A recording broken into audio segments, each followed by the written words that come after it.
హల్లెలూయా, హల్లెలూయా. గట్టిగా చప్పట్లు కొట్టాల, గట్టిగా గట్టిగా. ఆమేన్. హల్లెలూయా, హల్లెలూయా. దేవుడి నామానికి మహిమ కలుగును గాక. మరొకసారి ఈ రోజున మనం పండగలో పాలు పొందుచున్నాం. ఏమిది మనకి పండగ? అందుకు చెప్పండి, నాకు ఇది పండగ. ఈ పండగ నా కొరకే. నాకు తెలియదు మీరు ఎంతమంది కొత్త బట్టలు వేసుకున్నారు. మేమంతా కొత్త బట్టలు, అమ్మ, నేను, ప్రీతమ్మ, మరి కొంతమంది కొత్త బట్టలు వేసుకున్నాం ఈరోజు. నేను ఎప్పుడు చెప్తాను, మనము సంతోషంగా ఉండడమే పండగ. కేవలం డిసెంబర్ 20వ తారీఖు పండగ కాదు, మనకు ప్రతిరోజు పండగే. ఇల్లు అలిగితేనే పండగ కాదు కదా, అట్లా ఊరికే ఇల్లు అలిగితే పండగ కాదు. హృదయంలో సంతోషం ఉంటేనే పండగ. మరి ఈ పండగ రోజున దేవుడు తన దాసుల్ని క్షేమంగా ఈరోజు ఉదయం, నాకు ఆశ్చర్యం ఏం తెలుసా, ప్రీచర్లు ఎప్పుడు వస్తారంటే పాటలు పాడి ఆరాధన అయ్యేటప్పుడు ఫోన్ చేస్తారు. పాట స్టార్ట్ అయ్యిందా, ఆరాధన అయ్యిందా, బల్ల ముగిసిందా అని, జనం వచ్చారా అని అడుగుతారు. ఖచ్చితంగా అడుగుతారు వాళ్ళకి చాలామంది. అయితే ఆశ్చర్యం ఏమంటే పాస్టర్ గారు 9:45కి ఇక్కడ ఉన్నారు.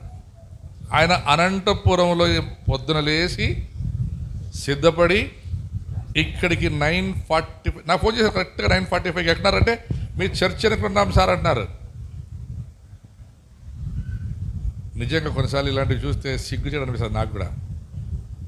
దేవుని సన్నిధికి ఆలస్యంగా రావడం శాపం. చాలామందికి తెలుసా మీకు? మనం ఎన్ని సంవత్సరాలకి క్రైస్తవులు అని కాదు, ఎంత బాగా ఆరాధన చేస్తామని కాదు, ఎన్ని పాటలు పాడతామని కాదు, దేవునికి ఎంత సమయాన్ని ఇస్తున్నాం, దేవుడిని ఎంత ప్రేమిస్తున్నాం.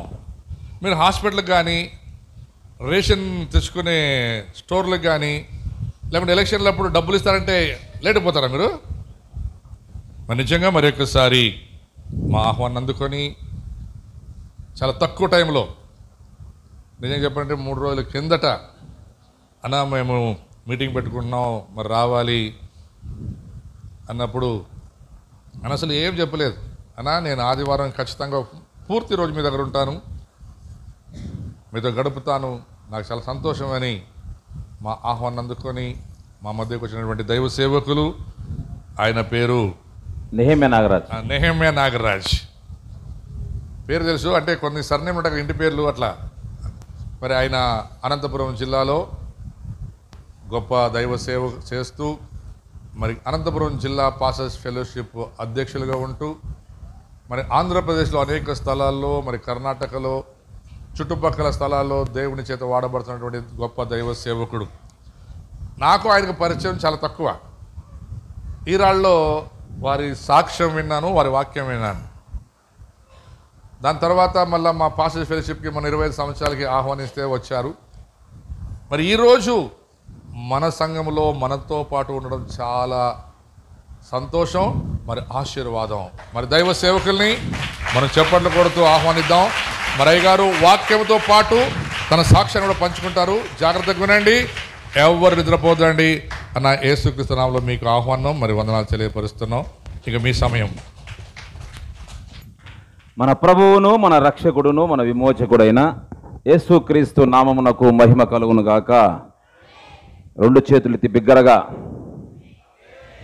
అంతేనా బల్లారి వాళ్ళ శబ్దం? ఈ రేకులు ఎగిరిపోవాలి. రేకులు ఎగిరిపోతే ఏమొస్తుంది? చెప్పాలి. ఈ రేకులు ఎగిరిపోతే ఏమొస్తుంది? స్లాబ్ వస్తుంది. నమ్మిన వాళ్ళు ఆమె చెప్పండి.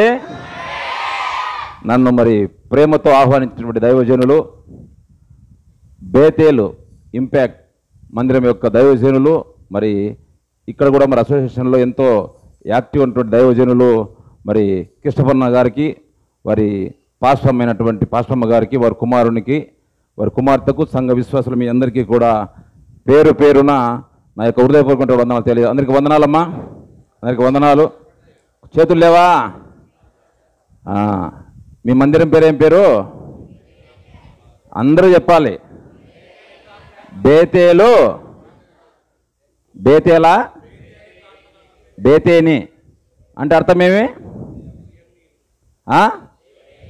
చెప్పండి, మీ పక్కన చెప్పండి. ఇది దేవుని ఇల్లు. చేయబట్టుకొని చెప్పండి, ఇది దేవుని ఇల్లు, ఇది దేవుని ఇల్లు. మంచిది. పరిశుద్ధ బైబిల్ గ్రంథం నుండి అందరూ బైబిల్ తీయాలి. యాకోబు గారు రాసిన పత్రిక 5వ అధ్యాయము 16వ వచనం చదవాలి. ఎవరైనా మైక్ తీసుకొని త్వరగా నాకు కొంచెం సహకరించాలి. సమయం ఇప్పటికే 12 ఉంది.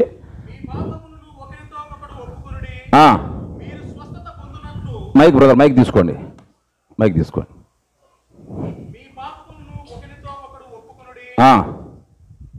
మీరు స్వస్థత నొందునట్లు ఒకరి కొరకు ఒకరు ప్రార్థన చేయుడి. నీతిమంతుని విజ్ఞాపన ప్రార్థన మనపూర్వకమైనది. నీతిమంతుని ప్రార్థన మా తెలుగులో ఉంటుంది. నీతిమంతుని విజ్ఞాపన బహుబలము గలదయ్యుండును. ఏలీయా మన వంటి స్వభావం గల మనుషుడే. వర్షింపకుండునట్లు అతడు ఆసక్తితో ప్రార్థన చేయగా 3.5 సంవత్సరముల వరకు భూమి మీద వర్షము లేదు. చాలు. నెక్స్ట్ చాలు. నెక్స్ట్ పాత నిబంధన గ్రంథంలో యెషయా గ్రంథం 56వ అధ్యాయం 7వ వచనం. అందరూ తీయాలి బైబిల్. భక్తిహీనులు తమ మార్గమును విడువవలెను, దుష్టులు తమ తలంపులను మానవలెను. యెషయా గ్రంథం నా ప్రార్థనా మందిరములో నేను వారిని ఆనందింపజేసేదను, నా బలిపీఠము మీద వారు అర్పించు దహన బలులను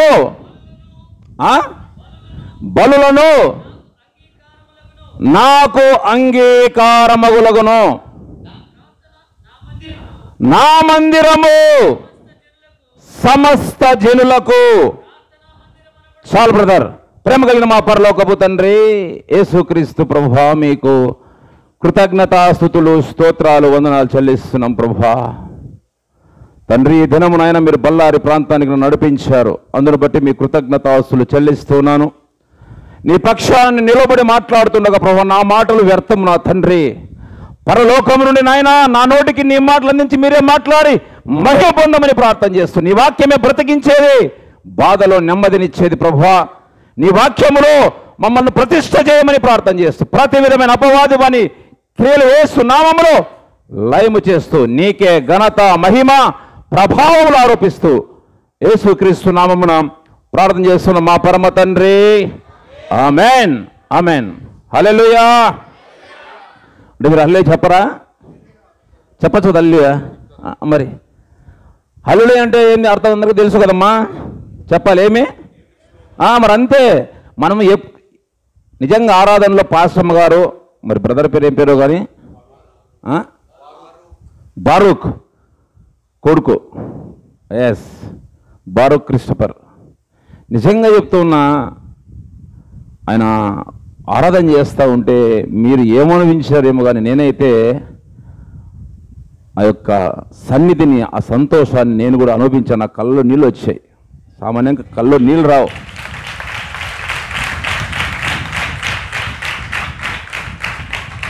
నిజంగా బ్రదర్ బారూక్ ప్రార్థన చేస్తూ ఉంటే నా కళ్ళలో నీళ్ళు వచ్చాయి.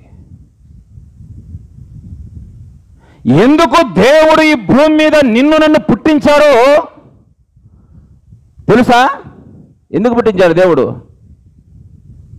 మంచి ఇల్లు కట్టుకొని, పెళ్లి చేసుకొని, సుఖంగా సంతోషంగా గడపడానికా? ఎందుకు దేవుడు ఈ భూమి మీద, నేను కొన్ని క్వశ్చన్స్ అడుగుతూ ఉంటా. నేనే మీ సేవకుని కంటే నేను గొప్ప సేవకుని నేను కాదు, కానీ దేవుడు నన్ను ఆదరించినటువంటి నా శ్రమల్లో, నా ఇరుకుల్లో, నా ఇబ్బందుల్లో నేను నరకానికి పోకుండా నిత్య జీవములోనికి నడిపించినటువంటి దేవుని యొక్క సన్నిధిలో నేను కూర్చొని దేవుని అడుగుతున్నప్పుడు ఏం చెప్పాలి ప్రభు అంటే, నేను ఎక్కడికి వెళ్ళినా నేను అడిగే క్వశ్చన్లకు మీరు జవాబులు చెప్పాలి. మీరు జవాబులు చెప్పే దాన్ని బట్టే నా యొక్క ప్రసంగం ముందుకు వెళ్తూ ఉంటుంది. నేనేమి రాసుకొని వచ్చి పాయింట్ వై చెప్పేటటువంటి దైవజనుడు నేను కాదు.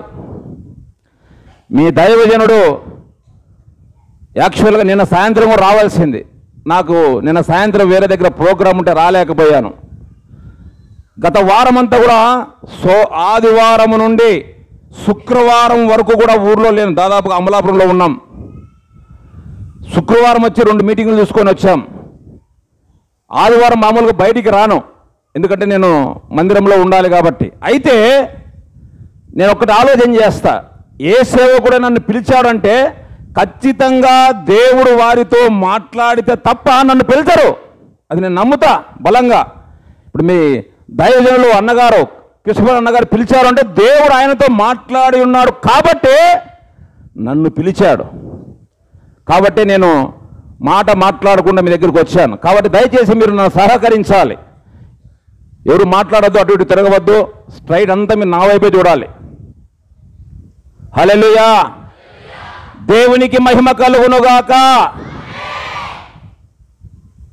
దేవుడు ఈ భూమి మీద నిన్ను నన్ను ఎందుకు పుట్టించాడు? వాక్యంలో ఉంది. చెప్పండి, ఎందుకు పుట్టించాడు? మీరు మౌనంగా ఉంటే నేనేం మాట్లాడలేను, అసలుకి నా బలహీనత అది. ఆశీర్వదించి అభివృద్ధి పరచడానికంటే మంచిదే, నేను కాదని చెప్పడంలే. నిజంగా పాస్టమ్మ గారు, తర్వాత పాస్టర్ గారు, మరి కుమారుడు ఆరాధన చేస్తా ఉన్నాడు, చాలాసార్లు ఆ మాట పలికారు. మరి మీరు అవన్నీ మర్చిపోయారు. యెషయా గ్రంథంలో 43వ అధ్యాయం 21వ వచనంలో వ్రాయబడింది, నా నిమిత్తము నిర్మించినటువంటి నా జనులు ఏం చేయాలంట? నాకు స్తోత్రమును ప్రచురము చేయాలని వ్రాయబడింది. ఇర్మియా 13:11 కూడా అదే మాట వ్రాయబడింది. దేవుడు ఈ భూమి మీద నిన్ను నన్ను ఎందుకు పుట్టించాడు అంటే ఆయనను స్తుతించడానికి, ఆయన నామాన్ని ఆరాధించడానికి, ఆయన నామాన్ని ఘనపరచడానికి. దీని తర్వాతనే మిగిలినవన్నీ కూడా చేయాల్సింది.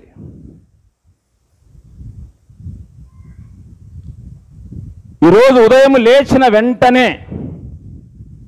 మీ పక్కన అడగండి, ఈరోజు నువ్వు ప్రార్థన చేసావా? బైబిల్ చదివావా? నా వైపు కాదు, ఇప్పుడు చూడండి మీ పక్కన వైపు. ఏమ్మా పాపా నిద్రపోతున్నావా? అడుగు, పక్కన ఆమెను అడుగు. ప్రార్థన చేసావా అమ్మా? ప్రార్థన చేసావా అయ్యా? బైబిల్ చదివావా? చెప్పాలి. చదివారన్నా? ఎంతమంది ఉదయము లేచిన వెంటనే ప్రార్థన చేసి బైబిల్ చదివారు? 2 మేము ప్రార్థన చేశాము, బైబిల్ చదివామన్న వారి చేతుల పైకెత్తండి. యథార్థంగా వాక్యం అంటుంది, యథార్థవంతులను బలపరచుటకై దేవుని యొక్క దృష్టి కనుదృష్టి లోకమంతా సంచారము చేయుచున్నదని వ్రాయబడింది. కాబట్టి మీరు మా కోసం చేతులు ఎత్తితే పైన దేవుడు చూస్తూ ఉంటాడు. ఇప్పుడు చేతుల పైకెత్తండి. ప్రార్థన చేశాము, బైబిల్ చదవనటువంటి వారు చాలా తక్కువ మంది ఉన్నారు. అంత 10 మంది కూడా లేరు. అందుకేనేమో దేవుడు ఇక్కడికి ఈరోజు నన్ను నడిపించింది. ప్రియమైనటువంటి దేవుని బిడ్డలారా, వాక్యము సెలవిస్తుంది. సామెతల గ్రంథము 28:9లో వ్రాయబడింది, ధర్మశాస్త్ర గ్రంథాన్ని నువ్వు చదవకుండా వినకుండా నీవు ప్రార్థన చేస్తే నీ ప్రార్థన హేయము. హల్లెలూయా.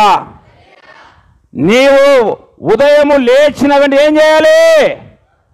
ప్రార్థన చేయాలి. దేవుని మాటను నువ్వు చదవాలి. నేను చెప్పే మాటలు కాదు, మీరు కావాలంటే బైబిల్ చూసుకున్న మాట, నా సొంత మాట, ఏ మాట కూడా నేను మాట్లాడను. ఇంకా రెఫరెన్స్లు చదువుకుంటూ పోతే సమయం అవుతుంది కాబట్టి నేను చెప్తున్నా. అదొక్కటి చదవండి బ్రదర్, చాలా మందికి డౌట్ ఉంటుంది. ధర్మశాస్త్రము వినబడకుండా చెవిని తొలగించుకుని వాని ప్రార్థన హేయము, హేయము, హేయము. వాక్యం అంటా ఉంది, నీతిమంతుని విజ్ఞాపన, నీతిమంతుని ప్రార్థన మనఃపూర్వకమైనది, బహుబలము కలిగిన వాక్యం సెలవిస్తూ ఉంటే నువ్వు ఎన్ని రోజులు నువ్వు ఏ సమస్యతో ప్రార్థన చేస్తున్నావో నీ ప్రార్థన ఆలకించాలి అంటే దేవుడు ఏం చేయాలి? ఉదయము లేచిన వెంటనే నీవు నీ భర్తతో నీకు పని లేదు, నీ భార్యతో పని లేదు, నీ పిల్లలతో పని లేదు, నీ కుటుంబస్తులతో పని లేదు. నువ్వు లేచి ప్రభువా రాత్రంతా మంచి నిద్రనిచ్చావు, ఉదయమున జీవముతో లేపిన జీవాధిపతి మీకు కృతజ్ఞతాస్తుతులని దేవునికి ఏం చేయాలి? మనము కృతజ్ఞతలు చెల్లించేవారుగా ఉండాలి. నా వలన నీకు దీర్ఘాయువు కలుగును, నీవు జీవించు సంవత్సరములు అధికములు చేయబడినని వాక్యము సెలవిస్తూ ఉంది. నేను ఉదయం లేస్తాను ఇదే మాట చెప్తా, ప్రభువా నీ వలన నాకు దీర్ఘాయువునిచ్చి నేను జీవించు సంవత్సరం అధికము చేసి మరి ఒక నూతన దినాన్ని మీరు నాకు బహుమానంగా ఇచ్చారు ప్రభువా, అందును బట్టి మీకు కృతజ్ఞతాస్తుతులు.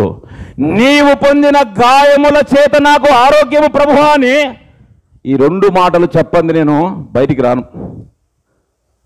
హల్లెలూయా, హల్లెలూయా, దేవునికి మహిమ కలుగునుగాక. కాబట్టి ప్రియమైనటువంటి దేవుని సంగమా, ఉదయము లేచిన వెంటనే ఏం చేయాలి? ప్రార్థన చేయాలి, బైబిల్ చదవాలి, దేవుని మాటలు వినాలి. ఒకవేళ నువ్వు బైబిల్ చదవకుండా నీ భర్తను కానీ నీ పిల్లలను కానీ ఎవరినైనా నీవు ఆశీర్వదిస్తే నీకు శాపమని రాయబడింది బైబిల్లో. సామెతలు 27:14 మాట రాయబడింది. చాలా మందికి తెలియదు.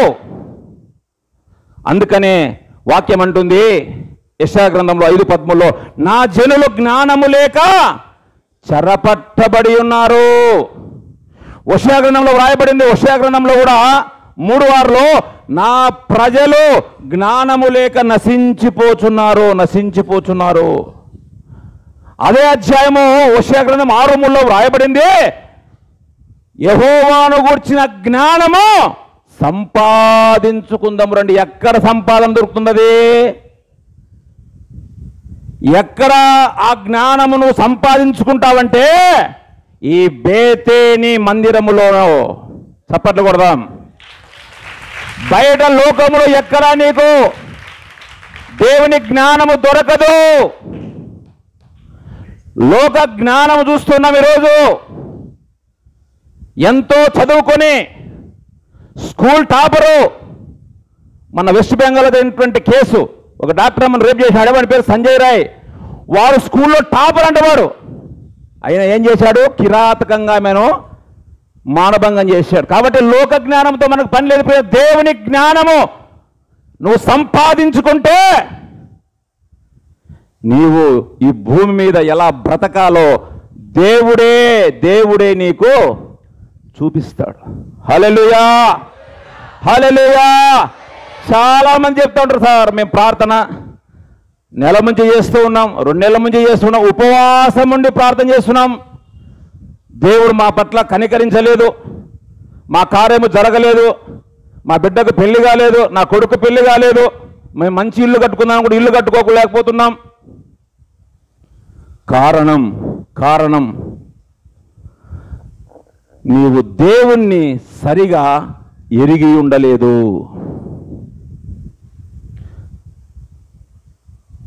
యేసుక్రీస్తు ప్రభువుకి 12 మంది శిష్యులు కదా.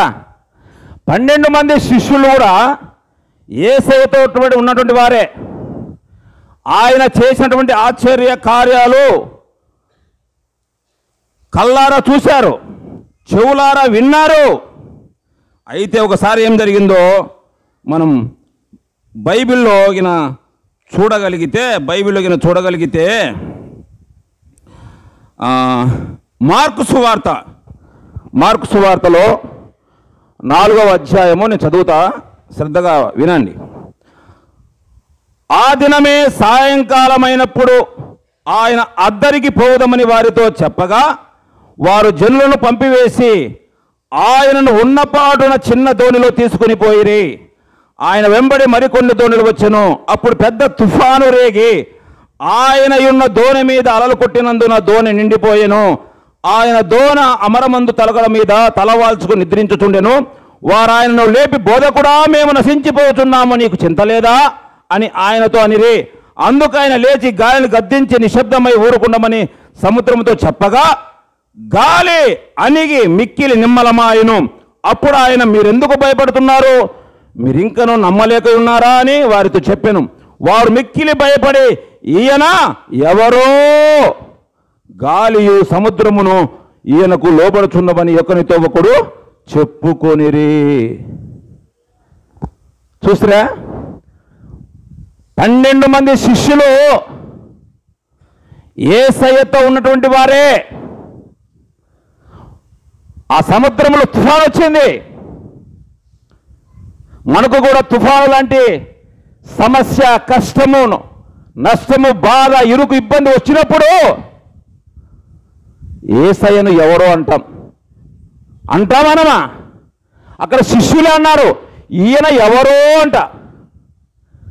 వారందరికీ తెలుసు, చనిపోయిన వారిని బ్రతికించినటువంటి దేవుడు, మనం ఆరాధించినటువంటి దేవుడు.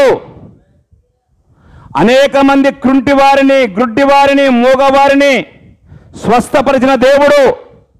దయముల చేత బంధించబడినటువంటి వారిని విడిపించినటువంటి దేవుడు. ఎర్ర సముద్రం 2 పాయలుగా చేసిన దేవుడు మన దేవుడు. బండ నుండి మధుర జలమును రప్పించిన దేవుడు, మనం ఆరాధించిన దేవుడు. అరణ్యములో 40 సంవత్సరములు ఇశ్రాయేల్ ప్రజలు నడిచినప్పుడు వారి బట్టలు మార్చిపోలేదు, చెప్పులు అరిగిపోలేదని వాక్యము సెలవిస్తా ఉంది. మాట చేత ఆకాశము కలుగునుగా కంటే కలిగింది, భూమి కలుగునుగా కంటే కలిగింది, సముద్రములు కలుగునుగా కంటే కలిగాయి. సమస్త జీవరాశులు కూడా మాట చేత కలుగజేయబడ్డాయని ఆది కాండంలో మనకు తెలుసు. అయితే నిన్ను నన్ను దేవుడు ఏ విధంగా తయారు చేశాడంటే, ఈ నేల మట్టిని తీసుకొని తన స్వహస్తాలతో తయారు చేసి వాని నాసికారంధ్రంలోనికి జీవాయువును ఊదగా నరుడు జీవాత్మని వ్రాయబడిందని వాక్యము స్పష్టంగా సెలవిస్తా ఉంది. కాబట్టి దేవుడు అంటే ఎవరో మనం తెలుసుకోవాలి. తెలుసుకున్నప్పుడే ఎటువంటి నువ్వు పరిస్థితిలో ఉన్నా కూడా భయపడకుండా నువ్వు ధైర్యంగా ఉండగలవు. ఇక్కడ శిష్యులు ఆశ్చర్యపోయారు. సముద్రమా నిమ్మలించు, గాలి నిమ్మలించు, తుఫాను ఆగిపో. యేసయ్య అంటాడు కదా, మీరు నాకంటే గొప్ప కార్యాలు. మరి పేతురుతో దేవుడు ఏమన్నాడు తెలుసా? పేతురుతో మామూలుగా సహజంగా సేవకులు కూడా, మరి మీ సేవకుడు అడుగుతాడో తెలియదు కానీ, మా కొంతమంది సేవకులు ప్రసంగమైన తర్వాత నా ప్రసంగం ఎలా ఉందని అడుగుతూ ఉంటారు. అడుగుతాడా మీ పాస్టర్ గారు? ఏమన్నా అడగడా? యేసయ్యే అడిగాడు. ఏమని? శిష్యులంతా ఉంటే అందరితో అడిగాడు, ఈ ప్రజలు, ఈ బళ్ళారి ప్రజలు, దైవజనులు, బేతేని ప్రార్థనా మందిరం యొక్క సేవకులు ఎలా వాక్యం చెప్తున్నారు అని మిమ్మల్ని ఎవరు అడగలేదా? అడిగారా లేదా? ఆనాడు యేసయ్యే అడిగారు శిష్యుల్ని, నా గురించి ఈ ప్రజలు ఏమనుకుంటున్నారో చెప్పమన్నప్పుడు ఒక్కొక్కరు ఒక విధంగా చెప్పారు. కొంతమంది ఏలియా అని, కొంతమంది ప్రవక్త అని, రాబో మెస్సియా అని. పేతురు ఈ మాట చెప్పింది. ఏం చెప్పాడంటే, నీవు రాబో మెస్సియావు, సజీవుడైన దేవుని కుమారుడవు. మత్తయి సువార్త 16వ అధ్యాయంలో మీరు 16 నుంచి చదువుకుంటే ఇవన్నీ ఉంటాయి. నేను ఏమి చెప్పినా బైబిల్లో లేకుండా చెప్పను, గుర్తుపెట్టుకోండి. బైబిల్ నుంచే నేను మీతో మాట్లాడతాను. దేవుడు ఎవరో ఈరోజు నా సబ్జెక్ట్. యేసుక్రీస్తు ఎవరో, మనము ఆరాధిస్తున్నటువంటి దేవుడు ఎవరో నీకు తెలియకపోతే నీవు ఆయన వద్ద నుండి ఆశీర్వాదాలు పొందుకోలేవు. ఆ మాట చదవండి. మత్తయి సువార్త 16వ అధ్యాయం 16 నుంచి త్వరగా. నీవు సజీవుడైన దేవుని కుమారుడవే క్రీస్తు అని చెప్పెను. అప్పుడు అంటాడు యేసయ్య, ఈ విషయము పరలోకమందున్న నా తండ్రి నీకు బయలుపరిచితేనే కానీ నీకు తెలియలేదు. అప్పుడు అంటాడు, ఏమంటాడంటే, పేతురు, ఈ సంఘాన్ని నా బండ మీద కడతాను, పరలోక రాజ్యం యొక్క తాళపు చెవులు నేను మీకు ఇచ్చి ఉన్నా, పాతాళ లోకపు ద్వారములు దాని ఎదుట నిలువ నేరవని చెప్పాను. చప్పట్లు కొడదాం. ఈరోజు సంఘం అంటే మనమందరము కూడా క్రీస్తు సంఘము. మందిరము ఈ 4 గోడలు. స్వరక్తమిచ్చి సంపాదించిన సంఘము నీవు నేను. నీ ఎదుట ఎలా అంటే పాతాళ లోకపు ద్వారములు నీ ఎదుట నిలువనేరవు. నీకు ఎంత అప్పు ఉన్నా, నీకు ఎంత కష్టం ఉన్నా, ఎన్ని రోజుల నుంచి నీకు అనారోగ్యం ఉన్నా, నీకు పెళ్లి కాకున్నా, గర్భఫలము లేకున్నా, నువ్వు ఏ వ్యాధితో బాధపడుతున్నావో నీవు ప్రార్థన చేస్తే నీతిమంతుని విజ్ఞాపన మనపూర్వకమైనది బహుబలముగులదై ఉన్న ఈ మందిరము సమస్త జనులకు ప్రార్థనా మందిరమని వాక్యము స్పష్టంగా సెలవిస్తా ఉంది. హల్లెలూయా, దేవునికి మహిమ కలుగునుగాక. ఈ సత్యాన్ని మనం తెలుసుకోవాలి. ఊరికే మనం ఆదివారం ఆరాధనకు వచ్చి పాటలు పాడుకొని ఆరాధించుకొని దైవజనులు చెప్పినటువంటి వాక్యాన్ని నువ్వు ఏం చేయాలి? గ్రహించాలి. చెప్పాడు కదా ప్రార్థనలో, మంచి నేలన పడిన విత్తనం ఏమవుతుందంట? 100 అంతలుగా. ముళ్ళకంబల మీద పడితే ఏమైపోతుంది? అది అంచేస్తుంది. బండ మీద పడితే వేరే ఉండదు, ఎండిపోతుంది. దారి పక్కన పడితే ఆకాశ పక్షులు. కాబట్టి విన్న మాటలు హృదయములో భద్రపరచుకోవాలి. హృదయములో, ఈ హృదయం అన్నిటికంటే మోసకరమైనది, ఘోరమైన వ్యాధి కలది ప్రియులారా. యేసయ్య దగ్గర ఉన్నటువంటి 12 మంది శిష్యులే ఈయన ఎవరో అని మాట్లాడుతున్నారు. నిజంగా బైబిల్ చదువుతూ ఉంటే నిజంగా ఈ బైబిల్లో నాకు ఒక వెంట్రుకంత కూడా నాకు తెలియదు. ఒక వెంట్రుకంత కూడా నాకు తెలియదు. అంత జ్ఞానం ఉంది బైబిల్లో. దయ్యాలు చెప్తున్నాయి. ఆ కింద అధ్యాయంలో 5వ అధ్యాయంలో చదువుకుంటే నిజంగా చెప్తున్నా, దయ్యాలు ఏమని మాట్లాడుతున్నాయంటే, వార సముద్రమునకు అద్దరన ఉన్న గెరాసుల దేశమునకు వచ్చి ఆయన ధోని దిగగానే అపవిత్ర ఆత్మ పట్టిన వాడొకడు సమాధుల నుండి వచ్చి ఆయనకు ఎదురుపడిను. వాడు సమాధుల్లో వాసము చేసేవాడు. సంఖ్యలతోనైనను ఎవడునో వాడిని బంధింపలేకపోయాను. పలుమారు వాని కాళ్లకును చేతులకు సంఖ్యలు వేసి బంధించినను వాడు ఆ చేతి సంఖ్యలు తెంచి కాలి సంఖ్యలను తుత్తునీలుగా చేసిన కనుక ఎవడునో వాడిని సాధుపరచలేకపోయాను. వాడు ఎల్లప్పుడూ రాత్రింబగలు సమాధుల్లో కొండలలో కేకులు వేయచ్చు తన్ను తాను రాళ్లతో గాయపరుచుకునేవాడు. వాడు దూరం నుండి చూసారా, వాడు దూరము నుండే, ఇంకా దగ్గరకు రాలే, దూరము నుండే యేసును చూచి పరుగెత్తుకుని వచ్చి ఆయనకు నమస్కారం చేసి, యేసు సర్వోన్నతుడైన దేవుని కుమారుడా, నాతో నీకేమే. అదే మీరు చప్పట్లు కొడితే నాకు కూడా ఉద్యోగం వస్తుంది.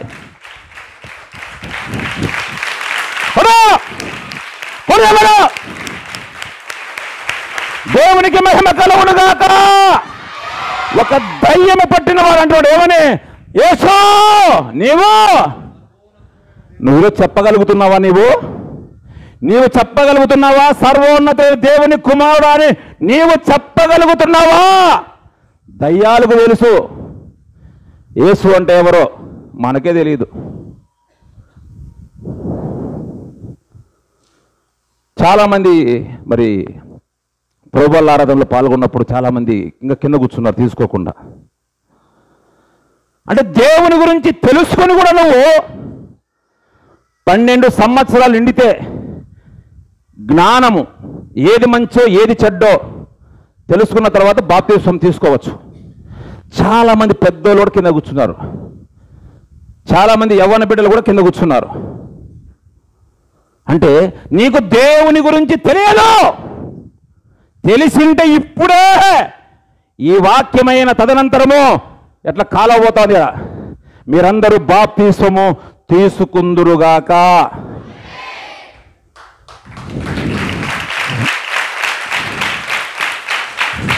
నీతిమంతుడు విశ్వాసమూలముగా బ్రతుకుని వ్రాయబడింది. నీతిమంతుడే అందులో చేయవేస్తాడు. ఎవరు నీతిమంతులు? దాన ధర్మాలు చేసే నీతిమంతులా? పాస్టర్ గారు మాట్లాడకూడదు ఇద్దరు.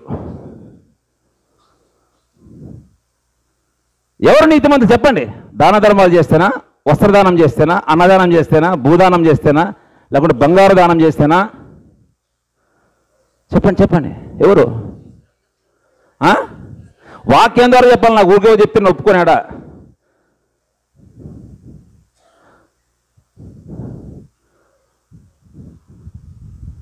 వాక్యము ద్వారా నువ్వు నాకు చెప్పాలా. ఊరికే యేసు రక్తము ద్వారా అంటే ఎలా అవుతుంది?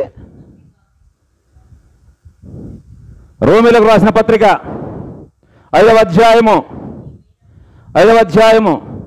8-9 వచనాలు త్వరగా. బాబు మైక్ తీసుకోమ్మా, మైక్ చదివాలి, మైక్ త్వరగా మైక్ తీసుకోవాలి.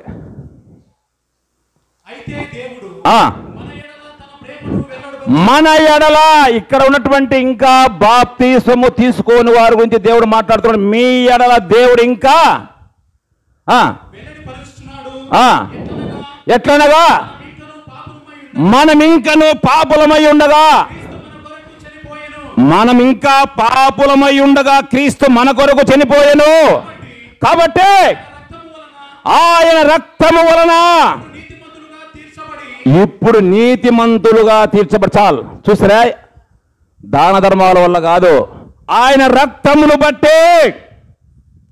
రోమా పత్రికలో వ్రాయబడింది 3వ అధ్యాయం లేదు, 3వ అధ్యాయంలో మీరు చదువుకుంటూ 9, 10, 11, 20, 24లో ఏ భేదము లేదు. నీతిమంతుడు లేడు, ఒక్కడును లేడు. అందరూ పాపము చేసి దేవుడు అనుగ్రహించి మహిమను పొందలేకపోతున్నారు. నీ ఉచితమైన రక్తము ద్వారా మేము నీతిమంతులము. అందుకని నీతిమంతుని విజ్ఞాపన చెప్పాలి. నీతిమంతుని విజ్ఞాపన, నీతిమంతుని ప్రార్థన. నీవు బాప్తిస్మము తీసుకోకుండా వాక్యము విని ఎన్నో రోజులుగా మందిరానికి వస్తా, నువ్వు బాప్తిస్మము తీసుకోకుండా బల్లారదలు చేవేయకపోతే నీవు దేవునికి లెక్క చెప్పవలసిన వారై ఉన్నారు. ఈ ఊపిరి ఎప్పుడు మన దేహాన్ని వదిలి వెళ్ళిపోతుందో ఎవరికి తెలియదు, తెలుసా? తెలుపుము నా అంతము నాకు, తెలుపుము నేనెంత పుడను. మామూలుగా ఇది బర్రెల పాట పాడుతుంటారు. బర్రెలు కాదు పాడుకోవాల్సింది పాట, ఇక్కడ పాడాలి ఆ పాట. మన ఊపిరి ఎప్పుడు బయటికి వెళుతుందో మనకు తెలియదు. నీ ఊపిరి ఉన్నప్పుడు నువ్వేం చేయాలి? చెప్పాలి. మరణానికి చిన్న పెద్ద తేడా లేదంట. చిన్న పెద్ద తేడా లేదు మరణానికి. ఉందా పాట లేదా? కాబట్టి దయచేసి చెప్తున్నా, నా 2 చేతులు జోడించి ఈరోజు నేను మీ ముందర నిలబడి మాట్లాడుతున్నానంటే, నేను కూడా ఒకప్పుడు, నేను కూడా 1992వ సంవత్సరములో దేవుణ్ణి, నేను నా భార్య పేరు ఎస్తేరమ్మ. ఫస్ట్ నా భార్య నమ్ముకుంది, నేను మళ్ళా ఒక 15 రోజుల తర్వాత నమ్ముకున్నా. మేమిద్దరం నమ్ముకున్నాం 92లో, 92 ఏప్రిల్ మాసంలో.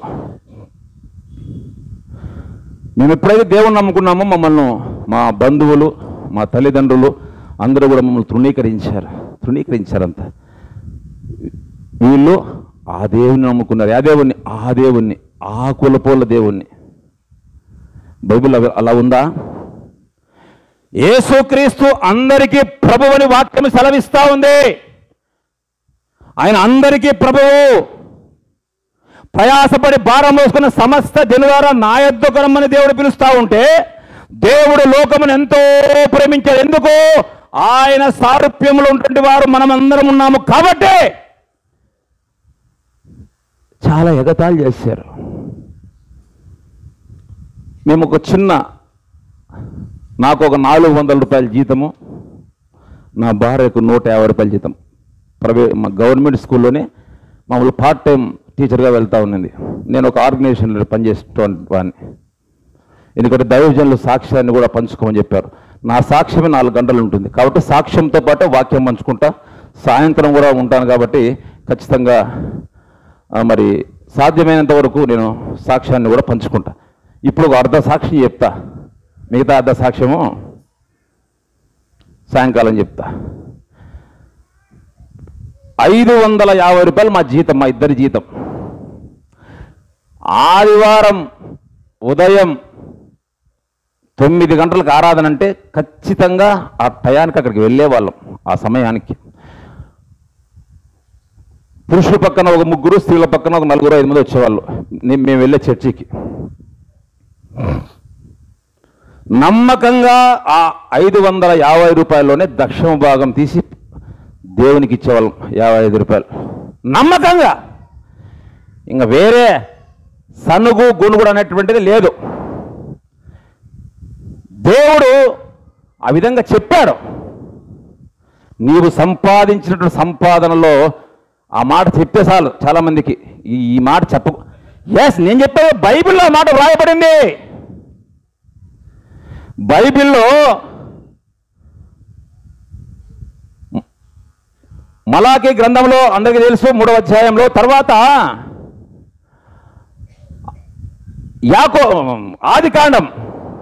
ఆదికాండములో 28వ అధ్యాయములో మీరు చదువుకుంటే యాకోబు ప్రయాణమై వెళ్ళేటప్పుడు అక్కడే ఇదంతా జరిగిండేది.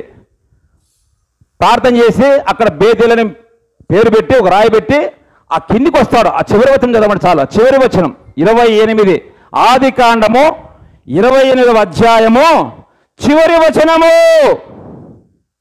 త్వరగా దేవునికి మహిమ కలుగునుగాక.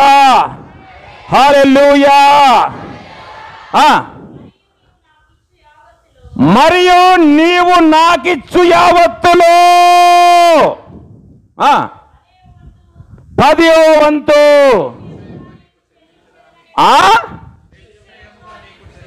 నిక్షయముగా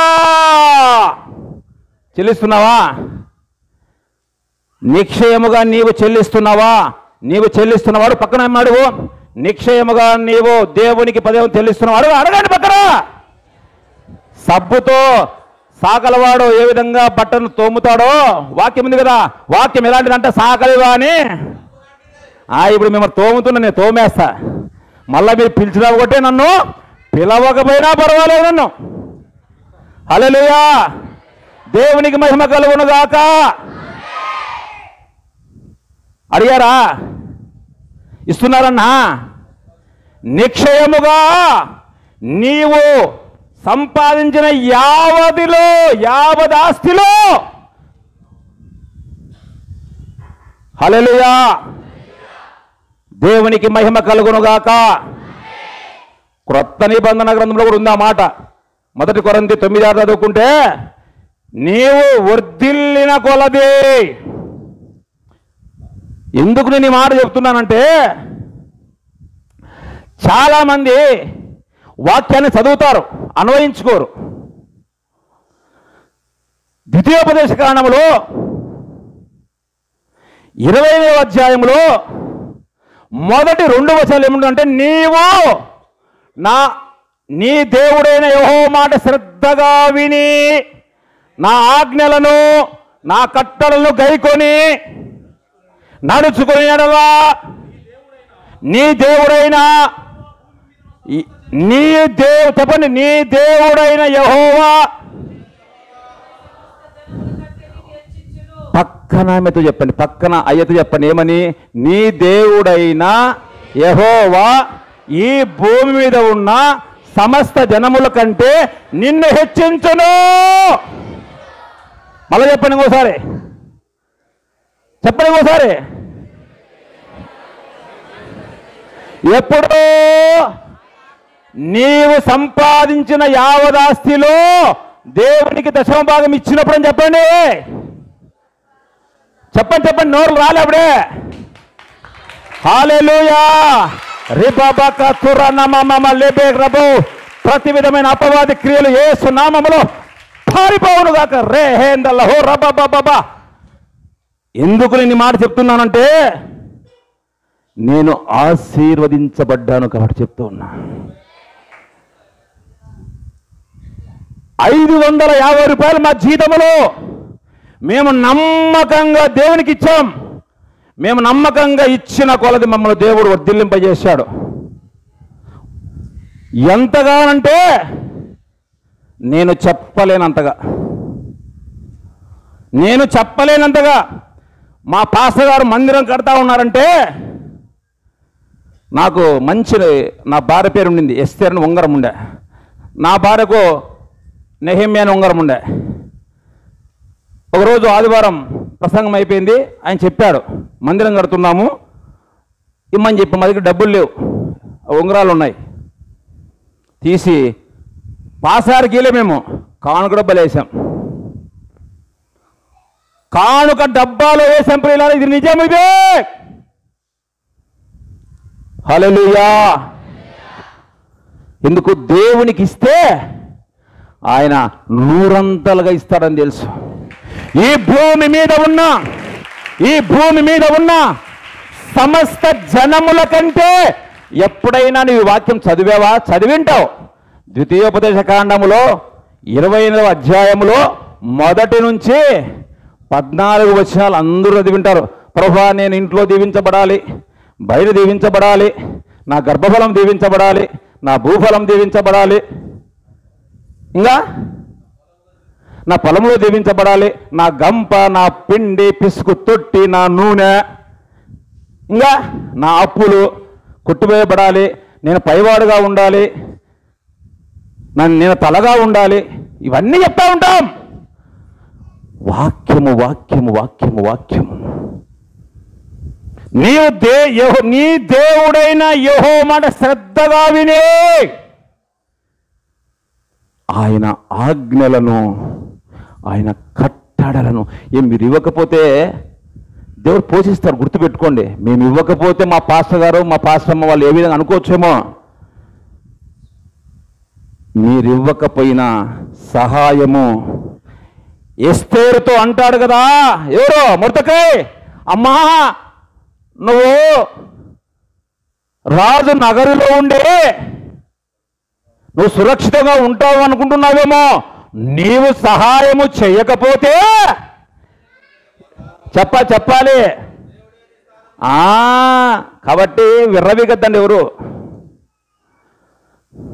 మీరు ఆశీర్వదించబడాలి, మీరు దీవించబడాలనే నేను ఈ మాటలు చెప్తూ ఉన్న ప్రియులారా.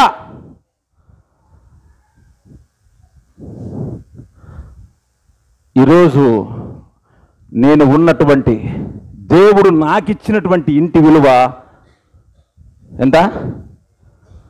చెప్పు 3 అంటే 30 లక్షలా?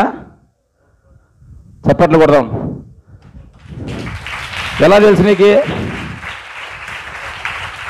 ఎలా తెలుసు? అవునా అమ్మా? మొత్తానికి బెతానియా ప్రార్థన అమ్మా సంఘస్థులు చాలా తెలివైన వారు. బో ఎలా?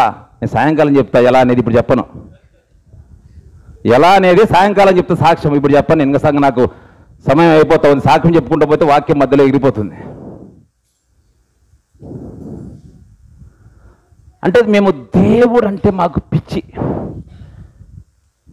నా భార్య రోజుకు 7-8 గంటలు ప్రార్థన చేసేది. 1992వ సంవత్సరం నుంచి 2006 వరకు, అంటే దాదాపుగా ఎన్నేళ్ళు? 92 నుంచి 14 సంవత్సరాలు.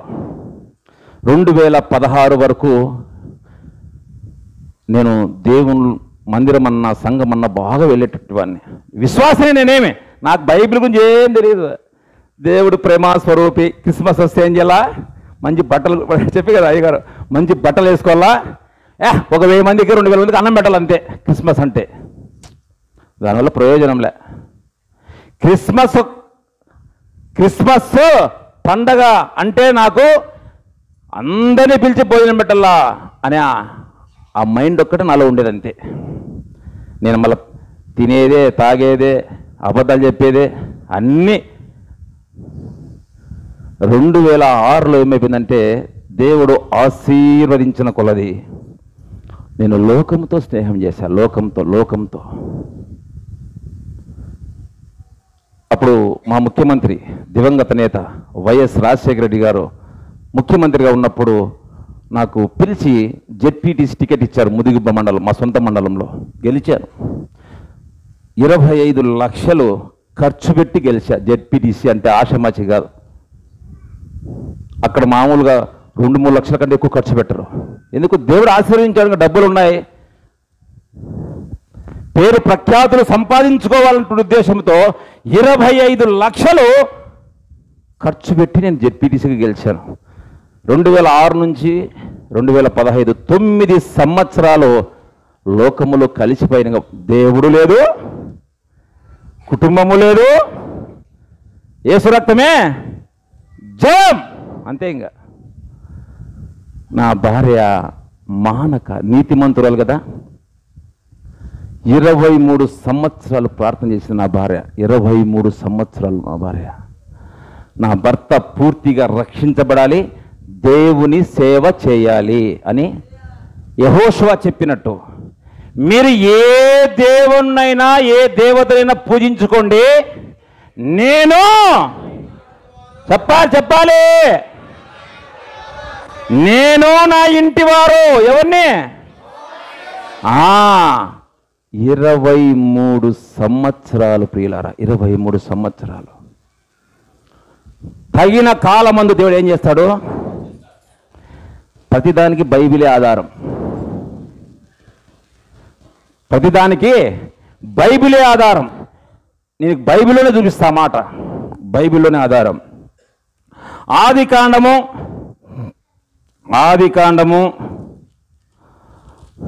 Thank you Lord Jesus, wonderful God. దేవుడు పరిశుద్ధాత్మ ద్వారా నడిపిస్తున్నాడు కాబట్టి మరి దేవుడే నాకు సహాయం చేయునుగాక. Hallelujah, hallelujah. Thank you Lord, thank you Jesus, wonderful God, wonderful Jesus, hallelujah. ఆది కాండము 30వ అధ్యాయము మొదటి 2 వచనాలు. యాకోబు తన తండ్రి పరదేశవాసిగా ఉండి కనాను దేశంలో నివసించెను. యాకోబు వంశావళి ఇది. యోసేపు 17 ఏండ్ల వాడై, ఎన్నేళ్ళ వాడంట చెప్పాలి. యోసేపు 17 ఏండ్ల వాడై తన సహోదరులతో కూడా మందను మేపుచుండెను. హల్లెలూయా. దేవునికి మహిమ కలుగునుగాక, యేసయ్యకే మహిమ కలుగునుగాక. 13 ఏండ్ల వాడైనప్పుడు యోసేపు, తెలుసు యోసేపు గురించి అందరికీ తెలుసు, ఎంత కష్టం వచ్చింది, ఎంత బాధ వచ్చిందో. ఇంట్లో అన్నదమ్ములే తృణీకరించారు, చివరికి చంపాలనేటువంటిది ఆలోచనతో గుంతలకేశారు. అయితే రూబేన్ సహాయంతో చంపకోకుండా ఇస్మాయిల్కి అమ్మేశారు లేదా? అమ్మేసిన తర్వాత ఆ ఇస్మాయిల్ ఎవరికి అమ్మాడు? పోతీఫరు, ఐగుప్తులో పోతీఫర్కి అమ్మేశాడు. ఆ పోతీఫర్ ఏం చేశాడు? ఇంటిలో భార్య మీద తప్ప అంతటి మీద అధికారం ఇచ్చాడు. అయితే ఆ భార్య అతని మీద కన్నేసిందంట. కన్నేసి ఏం చేసింది? బలవంతం చేసింది. నేను నా దేవునికి విరోధము నేను ఏ విధంగా పాపం చేస్తానని చెప్పేసి పారిపోయాడని వ్రాయబడింది బైబిల్లో. పారిపోయాడా లేదా? మరి అతన్ని పట్టుకొని ఎక్కడ వేశారు? చెరసాలలో బంధించారు. చెరసాలలో బంధిస్తే ఆ ఐగుప్తులో రాజుతో ఉన్నటువంటి పానదాయకుడు, భక్షదాయకుడు ఇద్దరిని కూడా, వారిని కూడా జైలుకి వేస్తారు. వీరిద్దరు కళ్ళగంటారు. కళ్ళగన్న తర్వాత ఆ కళ యొక్క భావము తెలియక చింతిస్తున్నాడు. యోసేపు వాళ్ళని అడుగుతాడు, ఎందుకు మీరు అంత చింతాక్రాంతులుగా ఉన్నారని. అప్పుడు వాళ్ళకి చెప్తారనమాట, ఒకరిని చంపేస్తారు, ఒకరికి రాజు దగ్గర స్థానం ఉంటుందని పానాదానికి చెప్పినప్పుడు ఆ విధంగానే జరుగుతుంది.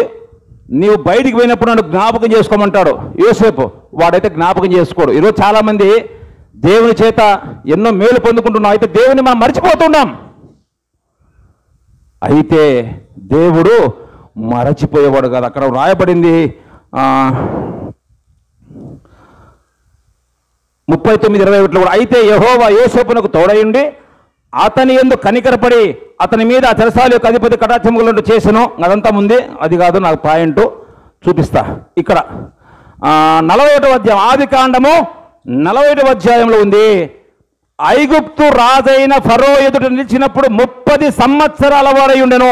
అప్పుడు యోసేపు ఫరో ఎదుట నుండి వెళ్ళి ఐగుప్తు దేశమంతటా సంచారము చేసెను. హల్లెలూయా. 13 సంవత్సరాల వయసులో దేవుడు యోసేపుకు ఒక దర్శనమిచ్చాడు. ఏమని? నీ అన్నదమ్ములు నీకు సాగిలపడతారు. అది ఎప్పుడు నెరవేర్చబడింది? 13వ ఏట చెబితే దేవుడు 30వ సంవత్సరములో ఐగుప్తుకి ప్రధానమంత్రినిగా దేవుడు చేశాడా లేదా? అంటే ఎన్ని సంవత్సరాలు? 17 సంవత్సరాలు పట్టింది. దేవుడు చెప్పినటువంటి ఆ యొక్క వాగ్దానము నెరవేర్చడానికి 17 సంవత్సరాలు పట్టింది. మనందరికీ తెలుసు, అబ్రహాం గురించి అందరికీ తెలుసా లేదా? ఎప్పుడు చెప్పాడు అబ్రహాంకి? 75 సంవత్సరాల వయసులో చెప్పాడు, నీ తల్లిని, నీ తండ్రిని, నీ బంధువులను, నీ గ్రామమును అన్ని విడిచిపెట్టి నేను చూపించు దేశానికి నువ్వు వెళితే నేను నిన్ను ఆశీర్వదిస్తాను. ఏమైనా మాట మాట్లాడా? ఏమాత్రము మాట మాట్లాడకుండా దేవుని మీద విశ్వాసముంచి 75 సంవత్సరాల వయసులో శరీరం మృతుతుల్యమైంది, నిరీక్షణకు ఆధారము లేదు. అక్కడ యోసేపుకు కూడా ఆధారం లేదు. అన్నదమ్ముల చేత తృణీకరించబడ్డాడు, గోతులో వేయబడ్డాడు, ఒక ఇంటిలో పనివాడిగా చేరాడు, మళ్ళా జైల్లోకి వెళ్ళాడు. అంటే తగిన కాలమందు నా భార్య 23 సంవత్సరాల ప్రార్థన ఈరోజు నేను మీ ముందర నిలవబడి మాట్లాడుతున్నాను. హల్లెలూయా, హల్లెలూయా. నా భార్యకు దేవుడంటే పిచ్చి, మహాపిచ్చి. దేవుని కోసం ఏమైనా సరే. నేనెంతో ప్రేమతో బంగారు గాజులు తీసుకొని వచ్చాను. ప్రేమతో బంగారు గాజులు. ఏదో నాకు నా భార్య మీద ప్రేమ పుట్టింది. ప్రేమ ఎప్పుడు పుడుతుంది చెప్పండి? ఏం తెలియనట్టు అంత నాగలు చూస్తున్నారు. నీ భార్య మీద నీకు ప్రేమ పుట్టదా? నీ భర్త మీద నీకు ప్రేమ పుట్టదా? చెప్పండి. ఖచ్చితంగా నిజంగా చెప్తున్నా, భార్యాభర్తను జత చేసినది దేవుడే. ఆదాము అవ్వను ఇద్దరినీ కూడా భార్యాభర్తలుగా జత చేసింది ఎవరు? దేవుడే. తన తల్లిని, తన తండ్రిని విడిచి తన భార్యను అత్తుకున్న వారు ఏక శరీరమై. నిజంగా 20 సంవత్సరాలు, 25, 30 సంవత్సరాలు నిజంగా ఆ స్త్రీ ఆ తల్లిదండ్రుల ఇంట అందరినీ వదిలిపెట్టి తన తల్లిని, తన తండ్రిని, తన అన్నదమ్ములను, బంధువులను వదిలిపెట్టి భర్త దగ్గరకు వస్తూ ఉందంటే నిజంగా ఎంత దేవుడు! ఇది దేవుని సృష్టిదే. ఎంత నమ్మకముతో, విశ్వాసముతో నీ భార్య నీ దగ్గరకు వచ్చిందో ఏనాడైనా ఆలోచన చేసావా? ఏమైనా అడిగావా? ప్రేమతో నీకేమన్నా ఇష్టమైంది కావాలా అడిగావా? పక్కనైనా అడగండి. నీ భర్తకు ఏ రోజైనా ఆయనకు కావాల్సింది ప్రేమతో తెచ్చిచ్చావా అని. పెళ్ళి అయ్యే పిల్లలంతా కూడా మంచి భర్తను కావాలని అడగండి, దేవుని ఇస్తాడు. హల్లెలూయా. ఎంతమంది ఉన్నారు పెళ్లి కావాల్సిన పిల్లలు? చేతులు పైకెత్తండి. మీ కొరకు నేను లాస్ట్లో ప్రార్థన చేస్తా. పెళ్లి కావాల్సిన పిల్లలు, వెరీ గుడ్. హల్లెలూయా, హల్లెలూయా. దేవునికి మహిమ కలుగునుగాక. నిజంగా చెప్తున్నా, ప్రేమ దోషములన్నిటిని, నేను ఆ భార్యని ఎన్నిసార్లు కొట్టాను నిజంగా చెప్తున్నా. లోకంలో ఉన్నప్పుడు తాగొచ్చి కాళ్ళు ఒత్తేది. నిజంగా చెప్తున్నా, ఈరోజైతే నాది 2021 పౌనంగా నిద్రించింది ప్రియులారా. అయితే నన్ను ఒక స్థాయిలో నిలబెట్టి దేవుని సన్నిధిలో, థ్యాంక్ యూ.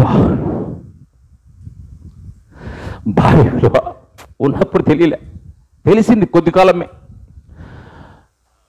2015లో పూర్తిగా మారు మనసు పొంది దేవుని సేవకు వచ్చాను. 6 సంవత్సరాలే ఆ ప్రేమ నేను పంచగలిగాను నా భార్యకి. ఇప్పుడు ఎప్పుడు గుర్తుకొస్తుంది రాత్రిపూట. ప్రయోజనం లేదు.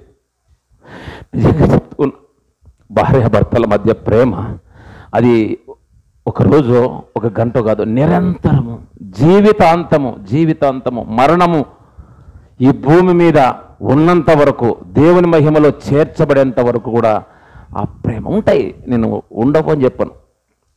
సమస్యలు అవి ఉదయం ప్రార్థనలో, సాయంత్రం ప్రార్థనలో సరిచేయబడాలి.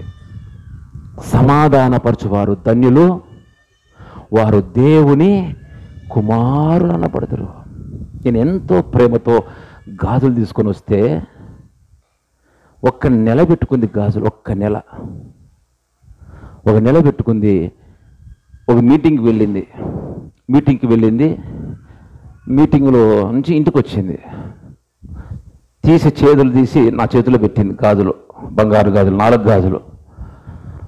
అండి, దేవుడు నాకు చెప్తూ ఉన్నాడు, ఈ గాజులు తీసుకొని ఆయన మందిరం కడుతున్నాడంట, ఆ మందిరానికి ఇమ్మని చెప్పింది. నాకైతే కోపం వచ్చింది. నిజంగా చెప్తున్నా, ఎంతో ప్రేమతో తీసుకొని వచ్చిస్తే గాజులు, ఎందుకని పిచ్చా అనిపించింది.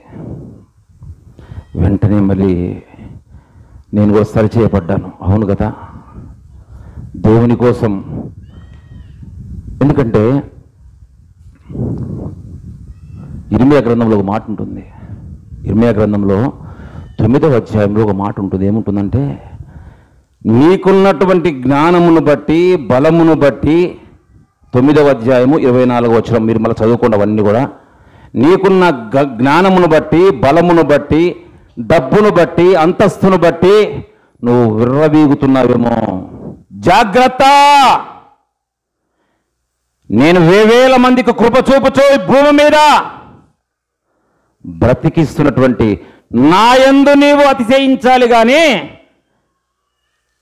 నీకున్న దాన్ని బట్టి అతిశయిస్తే నేనేం చేస్తా, తీసేస్తా అని. మరి వెంటనే నేను సరి చేసుకొని ఆ గాజులు తీసుకొని పోయి ఆయనకి ఇచ్చాను. చెప్పే మాటలు సత్యం. ఇది మీరు కావాలంటే ఎంక్వైరీ చేసుకోవచ్చు. తాడపత్రిలో ఉంది ఆ చర్చి, ఆయనకి ఇచ్చొచ్చాం. Calvary faith church, doctor Daniel sir గారికి. హల్లెలూయా. ఏ రోజైనా నువ్వు దేవుని కోసం త్యాగం చేసావా? ఆయన ఏం చేశాడో తెలుసా? నీ కొరకు, నా కొరకు.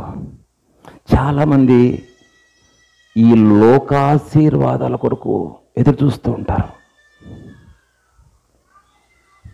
మన పాపముల చేత, మన అపరాధముల చేత మనము సచ్చిన వారమై ఉండగా, తల్లి గర్భములోనే మనము పాపముల నుంచి వచ్చామని వాక్యం సెలవిస్తుంది. ఏది పాపం అంటే? ఆజ్ఞ అతిక్రమమే పాపము. ఆదాము అవ్వలు ఏదైతే తినద్దన్నారో ఆ తినవద్దన్న పండును తిన్నారు. భౌతికంగా ఆనాడే వాళ్ళు మరి చావలేదు, కానీ ఆత్మీయంగా వాళ్ళు సచ్చారు. అది మనకు వాక్యం సెలవిస్తా ఉంది. ఏదైతే నీవు అందుకే దేవుడు చేయొద్దన్న పని ఏది చేసినా అది పాపమే, ఆజ్ఞ అతిక్రమమే పాపము.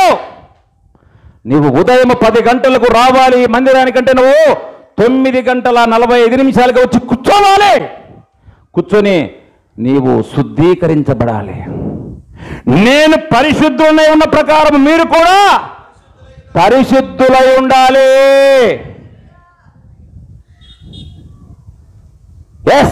నేను అడిగాను రాత్రి, నేను ఏ సేవకుడైనా ఏ సమయానికి రమ్మంటాడో నేను నా ప్రార్థన అదే ఉంటుంది. ప్రభువా, నేను ఆ సమయానికి వెళ్ళాలి, నీ మాట నేను శ్రద్ధగా వినాలి. నేను ఇప్పటికి కూడా నేర్చుకుంటూనే ఉన్నా. 11వ తారీఖు, 12వ తారీఖు, 13వ తారీఖు అమలాపురంలో మేము సేవకుల సదస్సుకి వెళ్ళాను. రోజుకు 13 గంటలు కూర్చున్నా. ఉదయం 8 నుంచి, ఇది చెప్పేది నిజమిదే, ఉదయం 8 నుంచి రాత్రి 9:30 వరకు ఏదన్నా వాష్రూమ్ పోవాలంటే ఒక 5 నిమిషాలు, మధ్యాహ్నం భోజనానికి ఒక 20 నిమిషాలు, అంతైనా 30-35 నిమిషాలు, అర్ధ గంట కంటే ఎక్కువ లేదు టైం. మనం మందిరంలోకి వచ్చి ఒక 3 గంటలు కూర్చునేదానికి చాలా ఇబ్బందికరంగా ఉంటాం. సనిగి గొనిగి నుసికి చేస్తూ ఉంటాం. ఆజ్ఞ అతిక్రమమే పాపం. ఈరోజు నువ్వు సమయానికి రాలేదా, అది పాపము. నువ్వు ఎలా బల తీసుకుంటావు ఒకసారి ఆలోచన చేసుకో. మేమైతే వాక్యానంతరం బలిస్తాం, వాక్యానంతరమే మేము బలిస్తాం. చెప్తున్నా నిజంగా. ఎందుకు ఇంత కఠినంగా నేను చెప్తున్నానంటే మీరు ఆశీర్వదించబడాలి. ఎందుకు ఇంతకాలము మీరు దేవుని సన్నిధిలో విజ్ఞాపన చేస్తున్నా, ప్రార్థన చేస్తున్నా, ఎందుకు ఆ ఆశీర్వాదాన్ని పొందుకోలేకపోతున్నారంటే చిన్నవి ఇవన్నీ మీకు తెలియవు. తెలిసి సమయానికి రావాలని తెలుసు, సమయానికి రాలేకపోతున్నాం. అది పాపమే. వ్యభిచారం చేస్తేనో, మందు తాగితేనో, బీడీలు తాగితేనో ఉంది. పాపము వల్ల వచ్చు జీతము మరణము. ఆజ్ఞ అతిక్రమమే పాపము అని బైబిల్ సెలవిస్తా ఉంది ప్రియులారా. హల్లెలూయా, హల్లెలూయా. కాబట్టి ఈ మందిరములో దైవజనుడు మాట్లాడే ప్రతి మాట కూడా ఆయన సొంత మాట మాట్లాడాడు. ఏది చెప్పినా పరలోకముల నుండి పొందుకొని మీకు చెప్తా ఉంటాడు. కాబట్టి ఏ సమయానికైతే కార్యక్రమం ఆ సమయానికి నువ్వు రావాలి.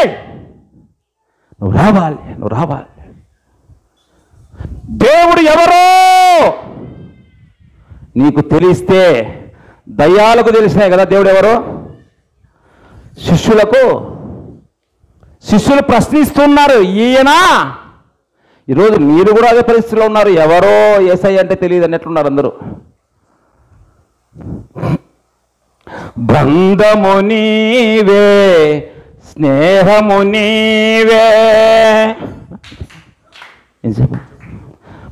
బంధము నీవే, స్నేహము నీవే, అతిథివి నీవేనయ్యా, ఆప్తుడ నీవేనయ్యా.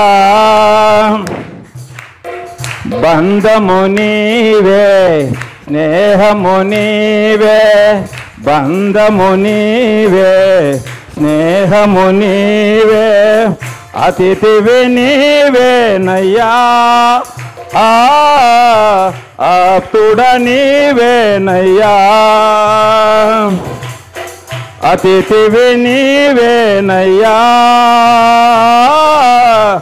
ఆప్తుడ నీవేనయ్యా. ప్రేమించువాడా, కృప చూపువాడా, నాతోనే ఉండి నన్ను నడుపువాడా. ప్రేమించువాడా, కృప చూపువాడా, నాతోనే ఉండి నన్ను నడుపువాడా. కాలాలు మారిన చప్పట్లో, కాలాలు మారిన మారని వాడా విడువవు నన్ను ఎప్పుడు మరువాని తండ్రి వయ్యా విడువవు నన్ను ఎప్పుడు మరువాని తండ్రి వయ్యా బంధము నీవే బంధము నీవే స్నేహము నీవే అతిథివి నీవేనయ్యా ఆప్తుడా మోగబోయిన నా గొంతులోన గానము నీవై నన్ను చేరినావా మోగబోయిన నా గొంతులోన గానము నీవై నన్ను చేరినావా హృదయ వీణవై మధుర గానమై హృదయ వీణవై మధుర గానమై నాలోనే ఉన్నావయ్యా నా ఊపిరి నీవే నాలోనే ఉన్నావయ్యా నా ఊపిరి హల్లెలూయా. ఇప్పుడు ఉన్నారా ఈ పాట? ఇప్పుడు ఉన్నారా? ఎంతమంది ఈ పాట ఉన్నారు? నేను ఎక్కడున్నా ఒంటరిగా ఉన్నా నా బెడ్రూమ్లో ఉన్నా చాలా పాటలు ఉన్నాయి, లేవని చెప్పను, కానీ ఈ పాటను ఎంతగా నేను పాడతానంటే ఒక్కో సీజన్లో ఒక పాట. హల్లెలూయా. కాలాలు మారినా మారనివాడు ఆనాడు ఉన్న దేవుడు ఈనాడు ఉన్నాడు, ఈ బేతాని మందిరంలో ఉన్నాడు. హల్లెలూయా. దేవునికి మహిమ కలుగును గాక. 23 సంవత్సరాల ప్రార్థన తెచ్చి మీ ముందర నిలబడి మాట్లాడిస్తా. నాకు చెప్పేది, నువ్వు వేల మందిలో మాట్లాడుతుంటే తిక్కదానా, నేనేంది బైబిల్ ఏంది మాట్లాడేది, నేనేంది సేవ, నేను ఎమ్మెల్యే కావాలనుకుంటున్నా నేను, లేదా జడ్పీ చైర్మన్ కావాలనుకుంటున్నా నేను అని ఎగతాళి చేసేవాడిని నా భార్యను. అయితే 2015వ సంవత్సరంలో మే మాసం 7వ తారీఖున బెంగళూరు పోయినా. లైవ్ ఉందా? లైవ్ ఉందా? కొన్ని చెప్పలేము లైవ్లో. ఓకే, పర్వాలేదు, పర్లేదే, నేను మింగేస్తాను, కొన్ని పర్వాలేదు. మే 7వ తారీఖున బెంగళూరు నుంచి బయలుదేరినా. దేవనహల్లి కాడికి వచ్చేపాటికి మంచి వెనకాల డాబా ఉంది పక్కన రోడ్డు సైడ్, ఇప్పుడు కూడా ఉంది డాబా. డ్రైవరు భోంచేయమని చెప్పినా పోయినా, బాగా మందు కొట్టి 2015 మే 7వ తారీఖు రాత్రి మందు కొట్టి వచ్చి స్కార్పియోలో కూర్చొని ఇంటికి వచ్చేసాం. ఇంటికి వచ్చి పడుకొనేసాను. పొద్దున్నే లేచాను. నాకు ఏమైందో తెలియదు, కానీ ఒక్కటే ఏడుపు తెలియదు, ఏడుస్తున్నా అంతే. నా భార్య వచ్చి అడుగుతాను, ఎందుకంటే ఏమో కౌగులించుకొని ఏడుస్తున్నా. 3 నెలలు, మే, జూన్, జూలై, ఆహారం లేదు, నిద్ర లేదు. ఎలా ఉంటుందో సాయంత్రం చెప్తా సాక్ష్యం. చెప్పే నిజం ఇది. ఉద్యోగం చేసేటప్పుడు ఆహారం లేదు. ఆహారం లేకపోతే నా భార్య ఒకటి అడిగింది, ప్రభువా నీవు ఏలియాకు ఏ విధంగా ఆహారాన్ని చెప్పాలి కాకులతో పంపించాడా లేదా? ఏం పంపించాడు? మరి ఏ రోజైనా నువ్వు అడిగావా? 5 రొట్టెలు 2 చేపలు ఎంతమందికి? నీటిని ద్రాక్షరసముగా ఎవరు మార్చావా? చనిపోయిన వారిని ఎప్పుడైనా అడిగావా? నేను అడుగుతున్న దేవుణ్ణి. ఎక్కడికి వెళ్ళినా ప్రభువా నువ్వన్నావు కదా, నాకంటే గొప్ప కార్యములు నీవు నా యందు మీరు, యోహాను సువార్త 15 ఉంటుంది. నా యందు మీరు మీ యందు నా మాటలు నిలిచి ఉంటే మీకు ఏది ఇష్టమో అడుగుడి. చెప్పాలి చెప్పడంలే. యేసుక్రీస్తు నామములో ఏమడిగినా చేస్తానని యోహాను సువార్త 14:14 వాక్యం ఉంది. నాకు మొర్ర పెట్టుము, నేను నీకు ఉత్తరం ఇచ్చేదని. ఈరోజు ప్రత్యేక ప్రార్థన పండుగ.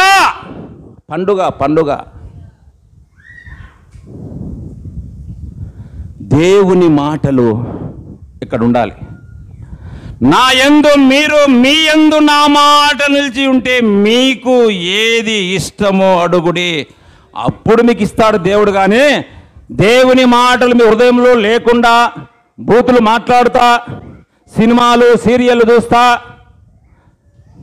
అందుకనే యోహాను సువార్తలు అంటాడు 3వ అధ్యాయము 19-20 ఏమంటాడంటే, ఈ లోకము నా వెలుగును గ్రహించలేకపోతా ఉంది, చీకటినే గ్రహిస్తా ఉంది. చీకటినే. ఈ లోకము యొక్క క్రియలు చెడ్డమైనందున, నీ క్రియలు చెడ్డమైనందున నువ్వు దేవుని యొక్క వెలుగును గ్రహించలేకపోతున్నావు. అమాట చదవండి యోహాను సువార్త 3:19 త్వరగా. Thank you Lord. హల్లెలూయా, హల్లెలూయా.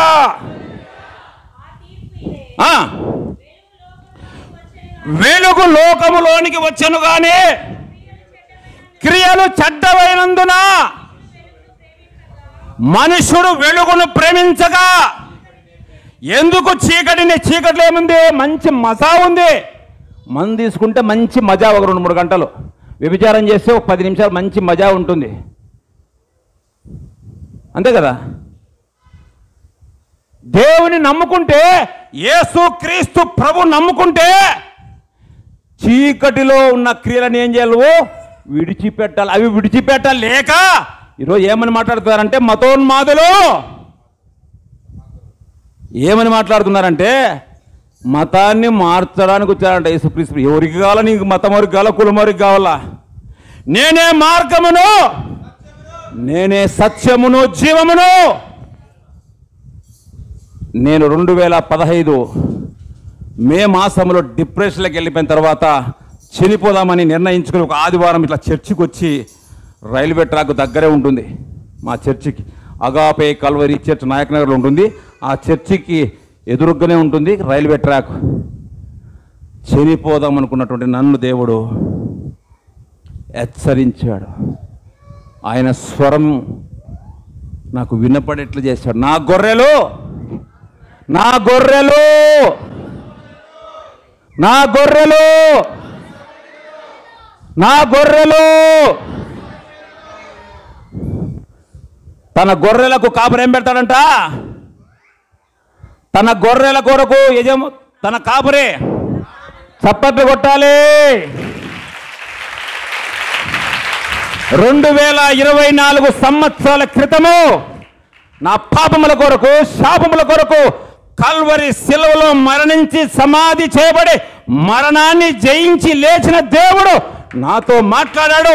భయపడకము, దిగులు పడకము, నేను నీకు దేవుడై ఉన్నాను, నీకు సహాయము చేయబడను నేనే, నిన్ను బలపట్టుబడను నేనే, నా నీతి అనే దక్షిణ హస్తముతో నిన్ను ఆదుకుంటా, రా కుమారుడా. అబ్బా, ఎప్పుడైతే వాక్యము దేవుని యొక్క స్వరం నేను విన్నానో, నాలో ఎక్కడ లేని ధైర్యం వచ్చింది.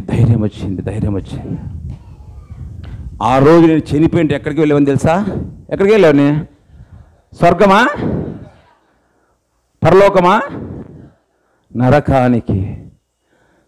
నిత్య నరకము నుండి నన్ను తప్పించిన నా దేవుడే యేసుక్రీస్తు ప్రభుల వారు నిత్య నరకము నుండి నిత్య జీవములోనికి నడిపించడానికి ఆయన ఈ లోకానికి వచ్చాడన్న సత్యాన్ని అప్పుడు నేను గ్రహించగలిగాను. మొదటగా మనము నమ్మాల్సింది, మొదటగా యేసుక్రీస్తు ప్రభువుని ఎందుకు నమ్మాలి అంటే, మొదటగా నువ్వు నమ్మాల్సింది ఏమని నమ్మాలంటే, యోహాను సువార్త 3:16 ఉంటుంది, దేవుడు లోకమును ఎంతో ప్రేమించారు, తన అద్వితీయ కుమారుని యందు విశ్వాసముంచు ప్రతివాడు నశింపక నిత్య జీవం ఇవ్వడానికే యేసయ్యను నీకు నాకు అనుగ్రహించారని వ్రాయబడింది. అది నీవు మొట్టమొదటగా నువ్వు గమనించాల్సింది. రెండవది, అప్పుడు నీవు భౌతికపరమైన ఆశీర్వాదాలు. దేవుడు ఆదాము అవ్వతో ఏమన్నాడు? మొట్టమొదటిగా భార్యాభర్తలు జత చేసి వారిని ఆశీర్వదించెను. ఎట్లనగా ఫలించి అభివృద్ధి పొంది విస్తరించి భూమి నిండించి లోపరుచుకొని ఆకాశ పక్షులు సముద్రపు చేపలు భూమి మీద ప్రాకే ప్రతి జీవిని ఏలమని అధికారం ఇచ్చాడు దేవుడు. అయితే ఏమైపోయింది ఆ అధికారము? ఆదామవ్వలు అపవాదికి అప్పచెప్పారు. తిరిగి అపవాది వద్ద ఉన్న అధికారాన్ని నీకు నాకు ఇవ్వడానికి కొలసి 2:13 ప్రకారము నీకు నాకు ఇవ్వడానికే ఆయన ఈ లోకానికి వచ్చాడు. చప్పట్లు కొడదామా? హల్లెలూయా. ఇప్పుడు నేను దేవుని అదే అడుగుతున్నా, ప్రభువా ఏ విధంగా చనిపోయిన వారు లేపావో యేసునామములో. ఎందుకు పాస్టర్ గారు చెప్పారు, శృంగారం అనే దేవాలయం దగ్గర వాడు పుట్టుకతో గుడ్డివాడా ఉందా బైబిల్లో? నా బైబిల్ అట్లా లేదే. నా బైబిల్లో గుడ్డివాడని ఉంది కదమ్మా. ఖచ్చితంగానా? ఏం పేరు తల్లి? పేరు మాణిక్యమ్మ. Very good. ఎస్, కుంటివాడు. ఏం చెప్పారు పేతురు, యోహాను? పేతురు ఏం చెప్పాడు? నా దగ్గర ఏ వెండి బంగారం లేదు నాయనా, నాకు మాకు కలిగి ఉన్న యేసు నామములో నువ్వు లేచే కొట్టుతపట్లో. అదే నేను అడుగుతున్న దేవుని దగ్గర. ఇప్పుడు దయ్యాలు భూతాలు అవన్నీ ఊరికే ప్రార్థన వెళ్ళిపోతాయి. అభిషేకాన్ని నిజంగా చెప్తున్నావా, అది ఈ చేతిలో ఏం లేదు. యేసయ్య నమ్మాలి అంతే. నమ్ముట నీ వలన అయితే నమ్మువానికి నమ్మిన ఎడల నీవు. ఇప్పుడు బైబిల్లో మనకు అన్నీ తెలుసు. 18 సంవత్సరాల రక్తస్రావ ఏమనుకుంది? తల మీద పెట్టి ప్రార్థన చేయమని అనుకుందా? ఏమన్నా చెప్పాలి, ఏమనుకుంది చెప్పండి? అది విశ్వాసం అంటే. ఆయన వస్త్రపు చెంగును ముడితే చాలు, నేను స్వస్థత అంతే. శతాధిపతి, అయ్యా నువ్వు ఒక్క మాట చాలు ప్రభువా, నువ్వెందుకు నా ఇంటికి? ఆ విశ్వాసము నీలో ఉండాలి. ఆ విశ్వాసము నీలో ఉండాలంటే నువ్వేం చేయాలి? దేవుని మాట వినాలి. వినుట వలన ఎప్పుడు వస్తుంది? నువ్వు వినాలి. దేవుని గురించి వింటే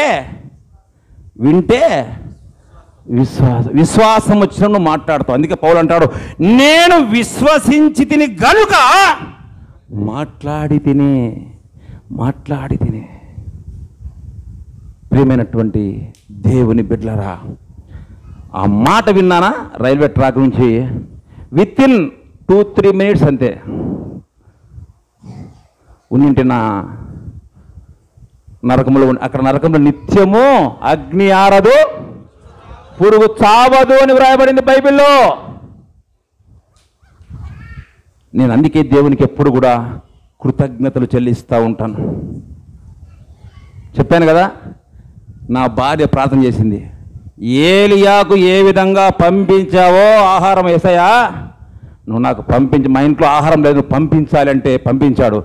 ఏ విధంగా పంపించాడో సాయంత్రం చెప్తా.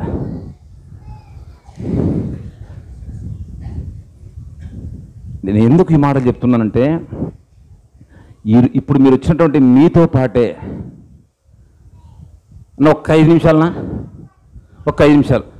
నేను ఎందుకు ఈ మాట చెప్తున్నానంటే, రక్షణ మనం పొందుకున్నాం, నశించిపోతున్న ఆత్మలు అనేకంగా ఉన్నాయి. బళ్ళారు లేరా? బళ్ళారి జనాభా నాకు తెలిసి ఎంత 30 లక్షలు ఉందా? ఉంటుంది 30 లక్షలు ఉంటుంది. దేవుడు ఎవరో నువ్వు తెలుసుకుంటే నువ్వు ఇతరులకు కూడా పరిచయం చేస్తావు. మన మాజీ ప్రధానమంత్రి ఇందిరాగాంధీ గురించి ఎంతమంది తెలుసు?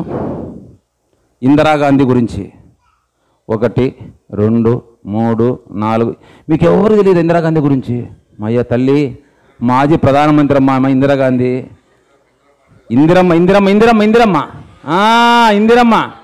ఇందిరమ్మను అక్టోబర్ 31, 1984లో చంపేశారు సిక్కులు.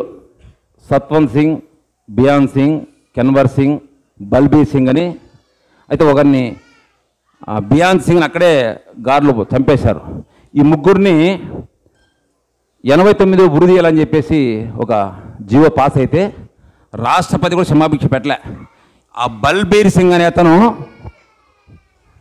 అది ఇండియన్ ఎక్స్ప్రెస్లో వచ్చింది, ఆ పేపర్ కటింగ్ నా దగ్గర ఉంది. బైబిల్ తెప్పించుకొని యేసుక్రీస్తు గురించి తెలుసుకొని ప్రార్థన చేశాడంట. ప్రభువా, నా యొక్క పాపములు క్షమించి నన్ను కాపాడని ప్రార్థన చేస్తే అతనికి ఉరిశిక్షంగా పడాలి. మిగతా ఇద్దరికి ఉరిశిక్ష పడింది, అతనికి ఒక్కనికే ఉరిశిక్ష రద్దయినట్టుగా సాక్ష్యం ఇచ్చాడు. ఇది కట్టుకథ కాదు. మా ఆంధ్రప్రదేశ్లోనే చిలకలూరుపేటలో 23 మందిని సజీవదహనం చేస్తే ఇద్దరికి ఉరిశిక్ష పడింది. వారికి ఏమైందో అది కూడా సాయంత్రం చెప్తా, సమయం లేదు కాబట్టి చెప్తున్నా. బైబిల్లో రాహబు గురించి ఎంతమంది తెలుసు? రాహబు గురించి, తల్లి రాహబు గురించి చేతులు పైకెత్తండి. ఏందమ్మయ్య, జ్ఞానవంతురాలు తన ఇంటిని కట్టుకొనును, మీకు దేవుని జ్ఞానము సంపూర్ణముగా అనుగ్రహించబడునుగాక. ఎందుకు నేను చెబుతున్నానంటే, చదివి ముగిచ్చేస్తా ప్రార్థన చేసి. యెహోషువ గ్రంథము 2వ అధ్యాయము 9, 10, 11. యెహోషువ గ్రంథము, సరేలే చెప్పేస్తలే. అక్కడ ఏమని వ్రాయబడిందంటే, యెరికో పట్టణాన్ని స్వాధీనం చేసుకోవాలని యెహోషువ వేగుల వారిని ఇతన్ని పంపిస్తే ఆ ఇద్దరికి ఈమె ఆశ్రయం ఇస్తుంది. ఈమె ఒక వేశ్య, యెరికో ప్రాకారముల మీద వేశ్య వృత్తితో బతుకుతా ఉంది. అలాంటి ఆమె ఏం మాట్లాడుతుందంటే, వారిని దాచిపెట్టిన తర్వాత ఈ యెరికో రాజు పంపిస్తాడు, వాళ్ళు పంపించేస్తుంది. వచ్చినారు వెళ్ళిపోయానని చెప్పి పంపించేసిన తర్వాత ఏమని చెప్తుందంటే, మీ దేవుడు, నిజంగా చెప్తున్నా, మీ దేవుడు ఎర్ర సముద్రాన్ని 2 పాయలుగా చేశాడు, యోర్దాను ప్రాంతంలో సీహోను ఓగోరుని మట్టి కనిపించాడు. ఖచ్చితంగా ఈ దేశాన్ని మీరు స్వాధీనం చేసుకుంటారు. నమ్మితే ఈ బళ్ళారిలో ఉన్నటువంటి అనేక మంది ఆత్మలు మీ మందిరము స్వాధీనము చేసుకొనుగాక. మీ దైవజనుడు సమస్త భూమి మీద ఉన్న సమస్త జనుల కంటే హెచ్చించబడునుగాక.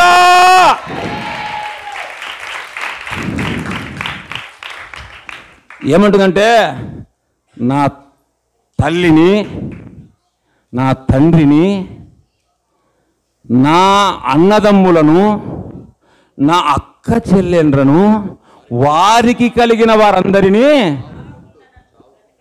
ఎప్పుడైనా మీరు అడిగారా? దేవుని దగ్గర విజ్ఞాపన చేశారా? ఈ ప్రత్యేకమైన ప్రార్థనా పండుగ ద్వారా అయినా సాయంత్రం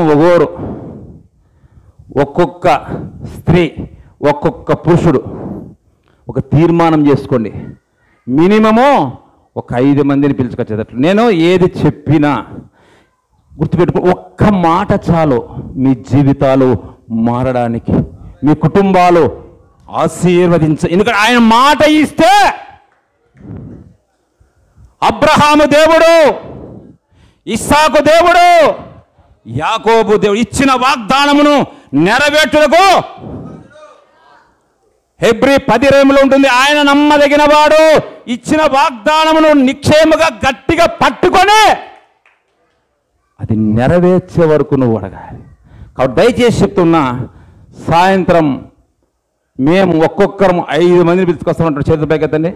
కొత్త వారిని పరిచయం చేయని పర్లేదు, మీ ఇంటి పక్కన వారికి ఏ బాధ ఉన్నా, భయం ఉన్నా, అప్పులున్నా, గర్భఫలం లేకున్నా, ఇల్లు కట్టుకోలేకున్నా, ఏ స్థితిలో ఉన్నా నేను చెప్తా ఉన్నా, నేను నా మాటగా చెప్పడంలే, పరలోకం నుండి యేసయ్య మాటగా చెప్తూ ఉన్నా, వారు ఏ స్థితిలో ఉన్నా దేవుడు వారిని ఆశీర్వదించి ఇక్కడ నుంచి మిమ్మల్ని పంపిస్తాడు. ఎందుకంటే వాక్యం అంటుంది, నీవు నిన్ను ఆశీర్వదించు వారిని నేను ఆశీర్వదిస్తాన్నాడు దేవుడు. నిన్ను ఆశీర్వదించు. అందుకే నేను ఎక్కడికి పోయినా ఆశీర్వదిస్తాను. ఎందుకు? వాక్యం అంటా ఉంది, నేను చెప్పే మాట కాదు అది. అబ్రహాముతో ఏమంటాడు? నిన్ను ఆశీర్వదించు వారిని నేను. మరి మనం ఏం చేయాలి? అనేకుల్ని ఆశీర్వదించాలి, వారిని దేవుని యొద్దకు నడిపించాలి, నశించిపోతున్న ఆత్మలు రక్షించబడాలి. ఎంతమంది తెలుసు కదా? సాయంత్రం చెప్పండి. చేతులు పైకెత్తండి. పూర్తి పైకెత్తాలి చేతులు. 1 2 అంటే మిగతా వాళ్ళందరికీ ఇష్టం లేదా ఆశీర్వాదము? పూర్తి పైకెత్తాలి. పూర్తి అంటే మిగతా వాళ్ళకి మీకు ఆశీర్వాదం అవసరం లేదా? అంటే మీరు మాత్రం వస్తే చాలా. ఒక వేష అడుగుతా ఉంది. ఈరోజు మనము నీతిమంతులము, యేసుక్రీస్తు రక్తంలో కడగబెట్టి మనకు రోషము లేదా? చివరిగా అడుగుతున్నా, ఎంతమంది పిలుచుకొస్తారు? చివరిగా దేవుడు మీ కుటుంబాలను దేవుడు దీవించి ఆశీర్వదించునుగా. ప్రార్థన చేసుకుందాం. చివరి ప్రార్థన.